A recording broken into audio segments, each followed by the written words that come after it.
Hello and welcome back to another YouTube video. I am so excited to be bringing you guys a hell of a lot of running based value today. My name is Georgia. If you are new here, I am a women's online health and fitness coach, and my speciality is helping you step into your ultimate confidence across every area of your life. If you're coming back for another episode of this YouTube, then thank you so much for coming back. I really do appreciate it. And I know that so many of you who watch my channel, follow me on Instagram, are massively into your running journeys. And that is why I wanted to make this video today on taking you from being someone who does not run to hitting your first 5K and making it as easy and straightforward as possible.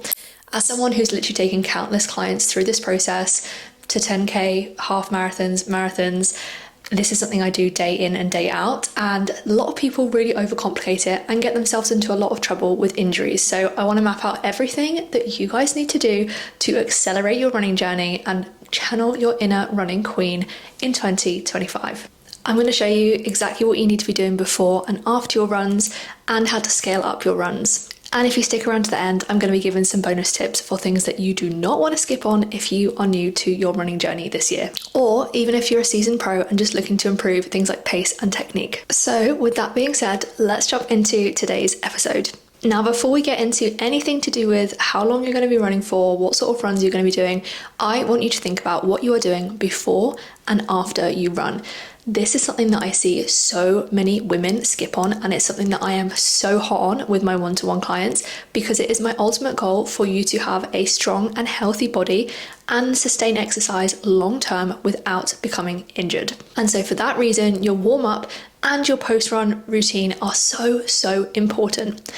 Now, let's break these two things down. So first of all, what do you want to be doing before you start your running? The number one thing that I want you to be doing is your mobility. By mobility, I mean dynamic stretches where you are moving your body, but also helping to mobilize your joints and gently stretch your muscles. You want to be focusing on key areas within your entire body, because if you think about it like this, when you run, yes, it's predominantly your lower body that is taking the load, but every single part of you is moving, and therefore your whole body needs to be prepared for that run. So think of it of either working from top to bottom or bottom to top. And that way you can literally hit everything from your ankles all the way up to the top of your spine. You want to be doing dynamic mobility movements. Key areas are going to be ankles, knees, hips, shoulders, spine. As well as this, also doing some sort of gentle pulse raiser like a walk before you then go into a run is going to be really beneficial. This is going to reduce the shock effect that happens when you first start running, i.e. your heart rate goes from resting or very moderate exercise up to your running pace. It's going to feel a lot more uncomfortable, whereas if you transition gradually, it's going to make your life a whole lot easier.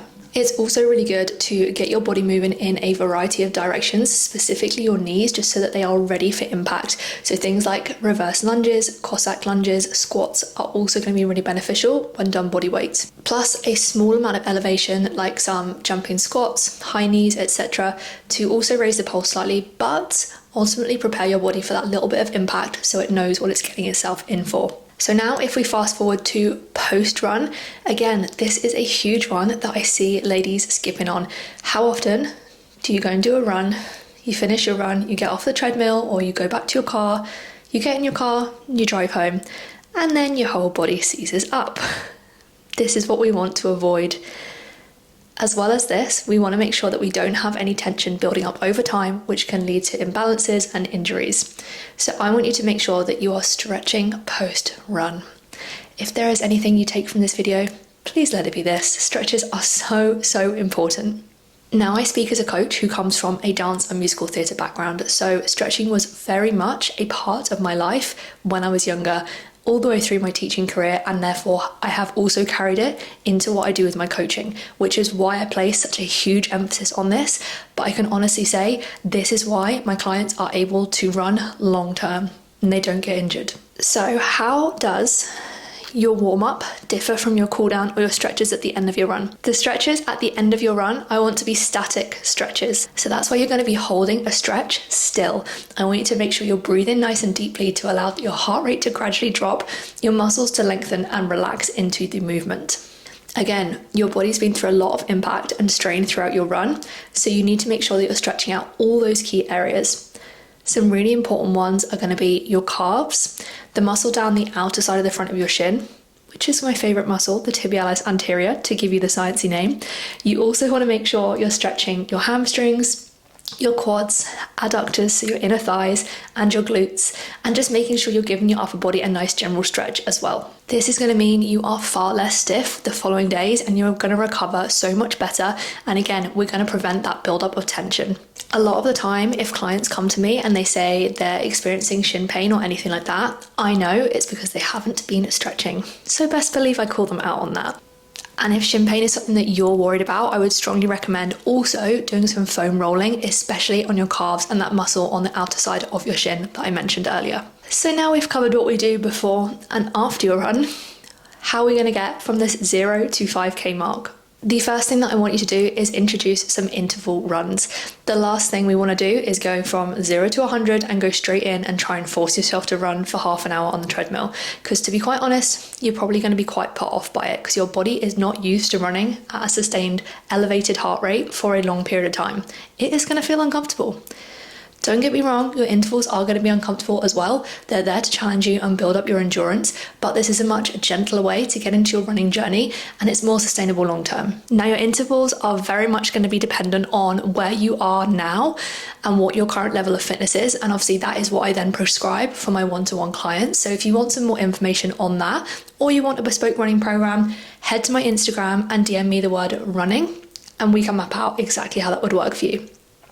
But what we want to do with these intervals, we want to focus on a short period of running, for example, 1, 2, 3 minutes, and then you're then going to have a similar period of time to recover and walk. I'd recommend doing these on the treadmill just because it's easier, but you can also do these outside as well. Then what you want to do is gradually scale up these intervals over time. You can do this in a couple of different ways. So the first way would be increasing the amount of time that you run for. So say you started with 2 minutes, you could go to 3, 4, 5 and keep your rest period the same.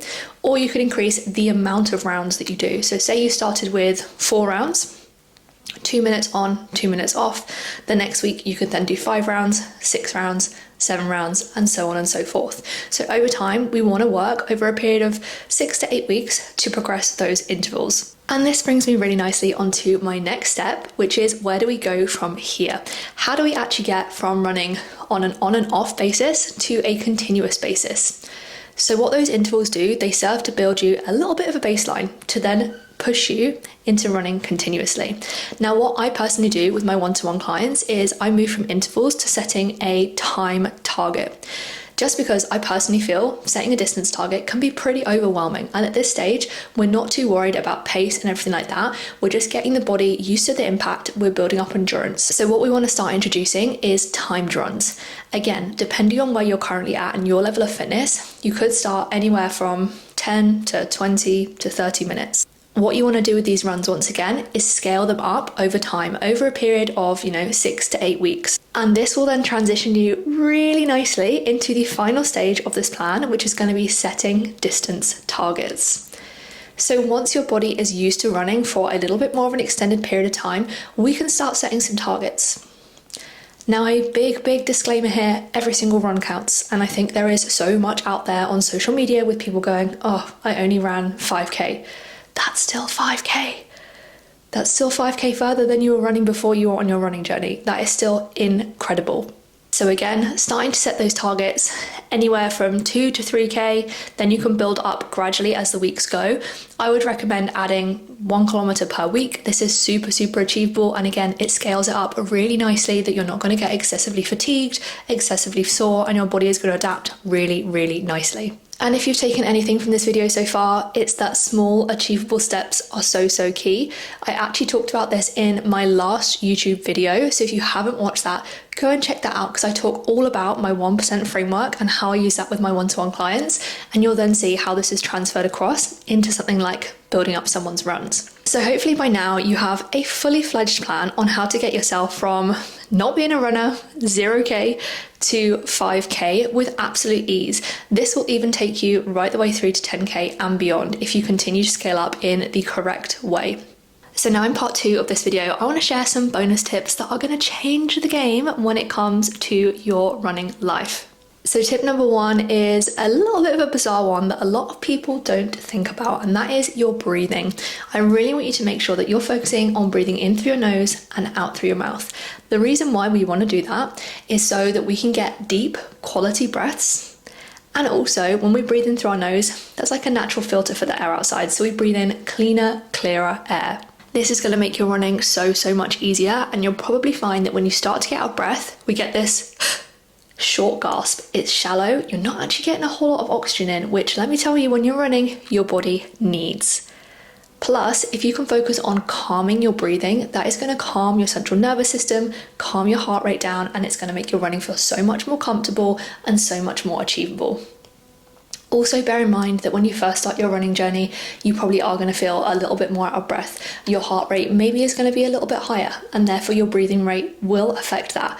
But over time, the fitter you get, the more you'll be able to bring that heart rate down, and you'll therefore be able to bring pace up. Which brings me nicely onto bonus tip number 2, which is your pace.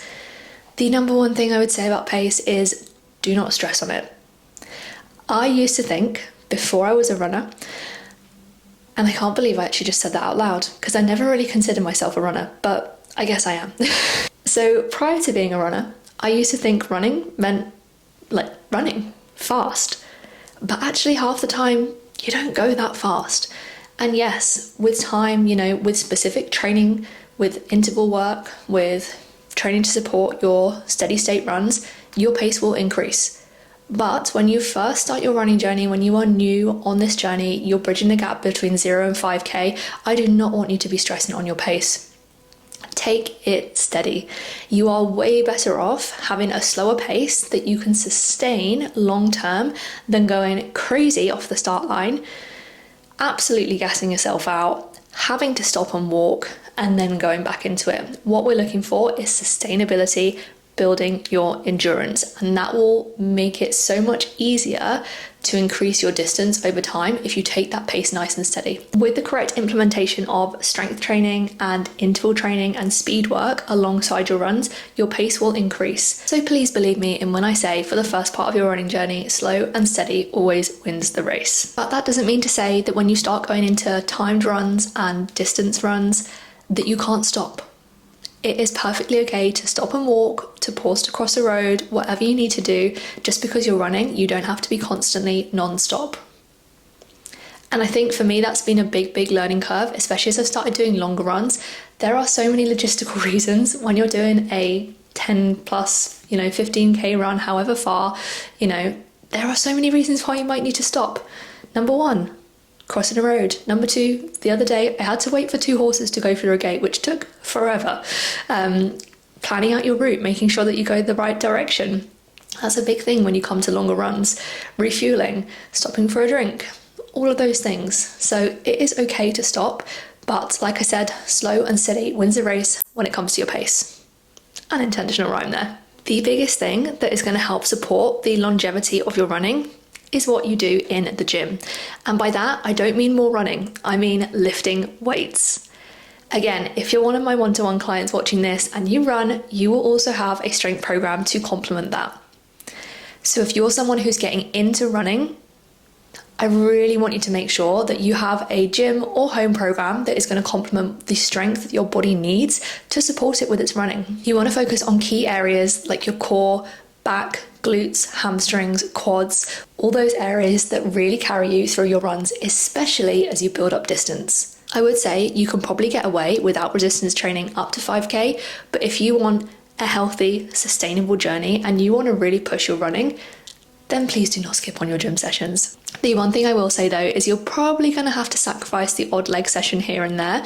If you're someone who's used to hitting legs 2-3 times per week, trying to run alongside that is going to be so hard. So just bear in mind, you may need to switch to more of a full body split just to make sure that you are fully recovered for those runs, because believe me, trying to run off the back of a heavy leg day the following day, that is not for the faint-hearted. Now, the last bonus tip that I want to cover before I wrap up this video is what you wear on your feet, is your trainers. Now, this is something that when I started my running journey, I'll be honest, I didn't pay a whole lot of attention to. And 6 months down the line, I started having pain in my knees, and that was because I was not wearing the right pair of trainers for my feet. And this is when I wasn't even running crazy distances as well. I was normally running anywhere around 5 to 8K once to twice a week at this point. I would strongly recommend you go and get your gait analysis done. Now, this can be done for free at some shops. There's a shop about half an hour from me that does gait analysis for free, and then obviously you just pay for your trainers. Now, this is such a game changer because everyone's feet are shaped completely differently, and there are so many different styles of trainers that will offer different levels of support, and you want to make sure that you are wearing the type of trainers that are best suited to your body, basically. And this is something I recommend that all of my one-to-one clients who take their running seriously do, and therefore I wanted to make sure that I mentioned it on this video because honestly, you guys are missing a trick if you don't have the correct pair of trainers. It is such a game changer. And that brings me to the end of my bonus tips, and therefore the end of this YouTube video. I really hope that you guys have found this video helpful. If you're someone who is looking to get into your running journey in 2025, this is your bulletproof plan to get you from 0 to 5K, and also take into account all of those other things that you need to be thinking about to get the best out of your running and make sure that you're protecting your body at the same time. And if you have some crazy big running goals, just like a lot of my one-to-one clients do, I want you to DM me the word running on Instagram, or just comment down below with the word running on this video, and I'm going to help you map out a bespoke program to get you to your running goals and beyond in 2025. And if you made it to the end of the video, as always, I appreciate you guys so much, and I will catch you in the next YouTube video.